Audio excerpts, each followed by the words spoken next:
సంగారెడ్డిలో పోలీసులు అత్యుత్సాహం ప్రదర్శించారు. శాంతియుతంగా నిరసన తెలుపుతున్న ఆర్టీసీ కార్మికులపై బెదిరింపులకు పాల్పడ్డారు. టెంట్ హౌస్ కార్పొరేట్ వేసుకుని నిరసన తెలుపకూడదని హుకుం జారీ చేశారు.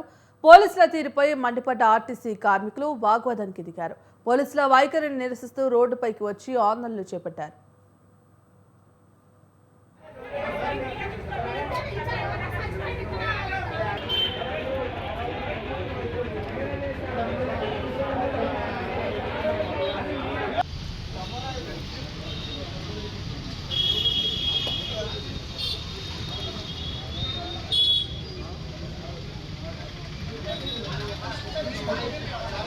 రవీందర్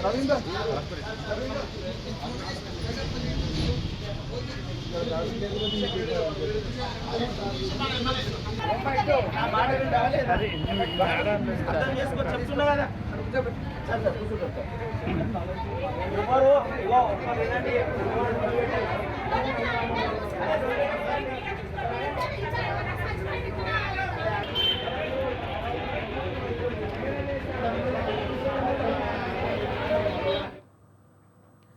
సంగారెడ్డిలో పోలీసులు అత్యుత్సాహం ప్రదర్శించారు. శాంతియుతంగా నిరసన తెలుపుతున్న ఆర్టీసీ కార్మికులపై బెదిరింపులకు పాల్పడ్డారు. టెంట్ హౌస్ కార్పెట్ వేసుకొని నిరసన తెలపకూడదని హుకుం జారీ చేశారు. పోలీసుల తీరుపై మండిపడ్డ ఆర్టీసీ కార్మికులు వాగ్వాదానికి దిగారు. పోలీసుల వైఖరిని నిరసిస్తూ రోడ్డుపైకి వచ్చి ఆందోళనలు చేపట్టారు. ఇదే అంశానికి సంబంధించి మరిన్ని అప్డేట్స్ మా ప్రతినిధి యాదగిరి ఫోన్ ద్వారా అందిస్తారు. ఎస్ యాదగిరి.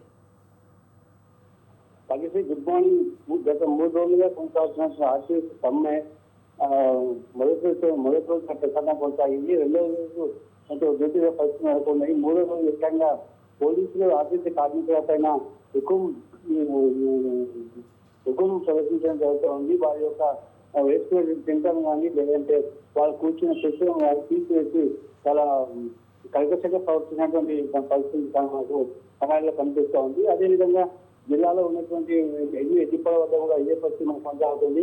పోలీసులు హుకుం జారీ చేయడంతో వాళ్ళ యొక్క వాళ్ళకి మరియు దేశ కార్మికులు అదేవిధంగా అతిథి కార్మికుల వద్ద కొంత వాళ్ళ చేస్తుంది. అదేవిధంగా తీవ్రమైనటువంటి పరిస్థితి ఉద్యోగ పరిస్థితి నెలకొన్న పరిస్థితులు నెలకొన్నాయని చెప్పవచ్చు. అంటే ప్రధానంగా వారి యొక్క సమ్మెను వాళ్ళు అక్కడ పాల్గొనడం అతిథి కార్మికులు చేసినటువంటి సమ్మె చాలా ప్రధానంగా కొనసాగించాలని చెప్పి వాళ్ళు నిర్ణయించుకోవాలి. ఈ నేపథ్యంలో అదే కూడా వాళ్ళు ఈరోజు మౌన దీక్ష మౌనం పాటించాలనేటువంటి ఒక ప్రణాళిక చేసుకొని జరిగింది. వాళ్ళు ఏదైతే వాళ్ళ దేశ రాష్ట్ర నాయకత్వం ఇచ్చిన మేరకు 6 రోజుల వరకు కొనసాగించింది. 6 రోజుల వరకు వాళ్ళు చేసే ఆందోళన ప్రణాళిక సిద్ధం చేసుకుంది.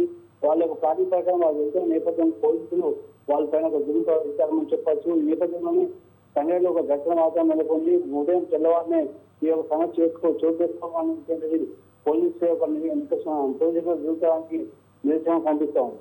అదే ప్రభుత్వం జేఎస్ నాయకులతో చర్చ చేస్తున్న నేపథ్యంలో పోలీసులు అత్యుత్సాహం ప్రదర్శించడం అనేటువంటిది కొంత కలకలం వ్యక్తమని చెప్పచ్చు మనకు తెలిసి. అయితే ఈ రోజు ఏదైతే జేఎస్ నాయకులతో మీటింగ్ అదేవిధంగా ఐఎస్ఆర్ మీటింగ్ సంబంధించిన వాళ్ళపైన ఎలాంటి రిజల్ట్స్ వస్తాయని చెప్పి తాము ఒక మౌన ప్రదర్శన చేస్తూ దీక్షలో కూర్చుని తమిళ పాల్గొనేందుకు వచ్చినటువంటి కార్మికులకు మహిళా కార్మికులు కానివ్వండి లేకపోతే మిగతా కార్మికులు కానివ్వండి వాళ్ళ పట్ల పోలీసుల యొక్క ప్రవర్తన ప్రభుత్వానికి చర్యపెట్టామని చెప్పచ్చు. పోలీసుల రక్షించడం వల్ల కొంచెం భయంకరమైన వాతావరణం నెలకొందని చెప్పచ్చు. Right, thank you Yadagiri.